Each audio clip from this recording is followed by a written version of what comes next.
Тельцы, приветствую вас. Меня зовут Ева Лехцер, вы на моем канале. Сегодня с вами смотрим ваш второй прогноз на октябрь 2024 года. Смотрим, что вас ожидает, каковым для вас будет этот месяц и какие события наиболее вероятно произойдут в течение этого периода. Подумайте о своих планах, а мы посмотрим, удастся ли вам их реализовать. Основные энергии, работа, финансы, здоровье, личная жизнь и совет от карт. Основные энергии у вас ложится королева чаш. Во-первых, это может быть влияние женщины водной стихии, рак, скорпион или рыбы на вашу жизнь в целом, или может быть на какие-то обособленные ее сферы. Но и помимо прочего, это ваша излишняя эмоциональность или вовлеченность на что-то. Опять же, творческие порывы, реализация, творческие проекты, которые вы захотите воплотить в жизнь. Если оценивать, чего конкретно будет касаться эта ситуация, здесь по рыцарю жезлов. Ну, во-первых, это может быть приезд вашей знакомой, водной стихии, рак, скорпион или рыбы, взаимодействие с ней. Далее эта связка арканов указывает на какие-либо воодушевленные поездки, путешествия, может даже не краткосрочного порядка, хотя по рыцарю жезлов так чаще всего и бывает, но это когда будет много впечатлений, много радости, много позитива. Для некоторых эта связка арканов может символизировать на взаимодействие дистанционного характера с психологом или с коучем, потому что эти арканы предполагают такое развитие событий. Ну и в целом какие-то приятные подарки или сюрпризы. Для мужчин может символизировать знакомство с женщиной водной стихии на расстоянии или в поездке. Работа. Здесь по тройке монет. Работа спорится, все идет своим чередом, структура налажена. И более того, тройка монет – это оттачивание вашего профессионализма, вашего мастерства. В особенности в той нише, в которой вы являетесь экспертом. Причем не имеет значения, вы наемный сотрудник или вы работаете сами на себя, но эта карта показывает развитие вашего потенциала и для вас новые возможности. Будем раскрывать данный аркан и смотреть, о чем он будет звучать для каждого из вас. В первую очередь посмотрим для тех, кто сейчас не работает. Тройка монет и жрец. Это ситуация, когда вы можете обучаться чему-либо, осваивать новые знания с целью потом их монетизировать. Еще тройка монет и жрец, если у вас есть талант педагога, репетитора, тренера, наставника, то уже на данном этапе вы можете зарабатывать на этом какой-либо ресурс. Для тех же, кто у нас соискатель, тройка монет и паж чаш. Это ситуация, когда вас берут на работу, но берут как младшим специалистом или могу сказать так, человек, который на подхвате решает все бытовые рабочие задачи. Здесь работа, которая нравится, которая не утомляет, которая является разносторонней и более того, действительно позволяет вам отточить те навыки, которые вы стремились развить. Ну, к примеру, может быть, вы мастер, парикмахер, стилист. Это идти на обучение какому-то известному, так сказать, гуру парикмахерского искусства и набивать себе руку. Брать эти наработки, осваивать и внедрять в свою практику.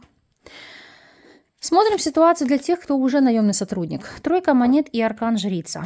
Если мы рассматриваем с вами нишу медицины, эзотерики или, может быть, работы на каких-либо закрытых или секретных предприятиях, то здесь это вопрос продвижения, потому что тройка монет и жрица – это ситуация, когда негласно вас могут продвигать, лоббировать ваши интересы, делать все для того, чтобы у вас был карьерный рост. Если же вы не соотноситесь с этими нишами, это тройка монет и жрица, опять же, знаете, как втайне от вас могут брать на карандаш, смотреть, насколько толковым экспертом вы являетесь в своей деятельности и смотреть, стоит ли вас продвигать далее или нет. Если вы владеете собственным делом, тройка монет и десятка жезлов – это будет аврал в плане работы. Очень большая загруженность, очень большая интенсивность, то есть здесь действительно работа будет занимать большую часть в вашей жизни. Финансовая сторона вопроса, и здесь у вас десятка мечей. Очень большие траты. Сейчас даже посмотрим, с чем они сопряжены. По королеве мечей. У кого-то это может быть выплата долгов, кредитов, то есть каких-то, скажем так, официальных обязательств, или, может быть, административные штрафы. А второй аспект десятка мечей и королева мечей – это ситуация, когда вы можете вложиться в какой-то проект подчистую, потому что королева мечей– это как юридические обязательства, которые вы несете. И как следствие здесь, ну, давайте посмотрим, будет ли для вас это рентабельно. Видите, в особенности по карте мир, если это проект какого-то мирового масштаба, или, может быть, через социальные сети, через интернет, то он впоследствии принесет очень хорошие для вас плоды. Но октябрь значительно потрусит ваши карманы. Далее, вопросы состояния здоровья. Аркан сила. С одной стороны, хороший аркан, который в первую очередь показывает и говорит о том, что пришло время уделить себе внимание своему организму, а именно заняться какими-то дополнительными физическими нагрузками или силовыми видами спорта. Опять же, укрепление иммунитета, может быть прием каких-либо БАДов, которые действительно позволяют вам ощущать себя лучше и получать прилив сил. Сила, помимо всего прочего, это могут быть энергочистки и энергозащита, которая держит вас в структуре, позволяет не рассыпаться.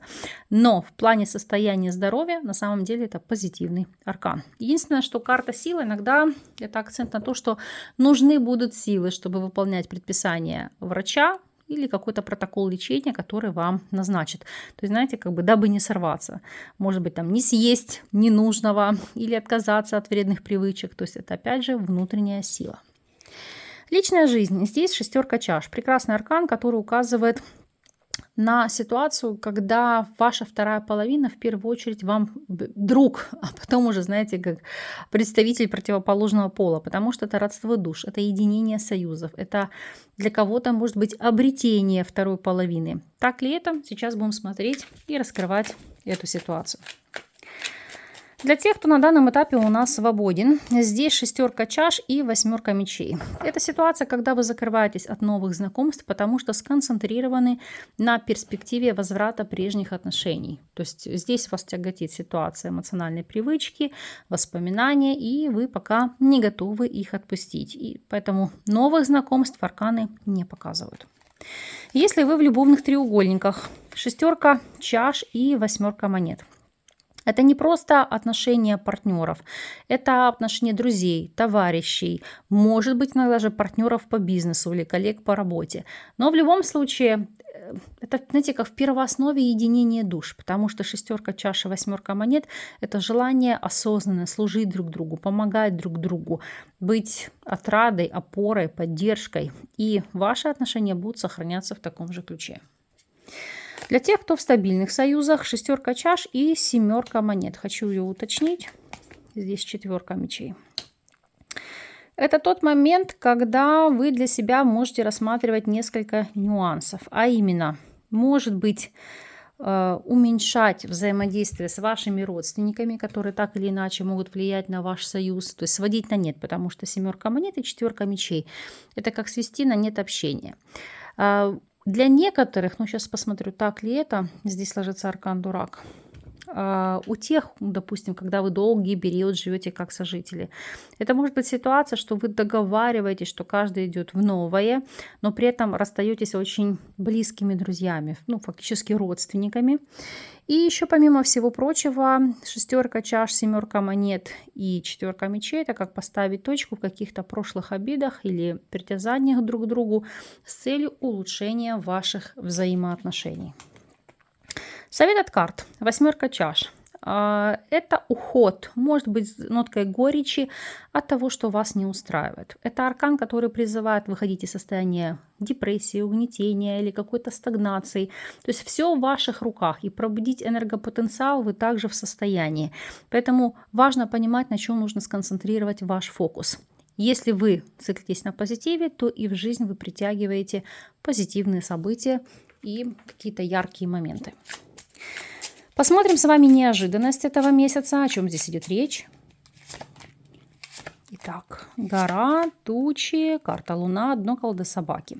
Некоторые из вас могут здесь переживать относительно взаимоотношений с коллегами или с друзьями, потому что гора, тучи и Луна – это может быть даже не то, что недосказанность, а как недопонимание.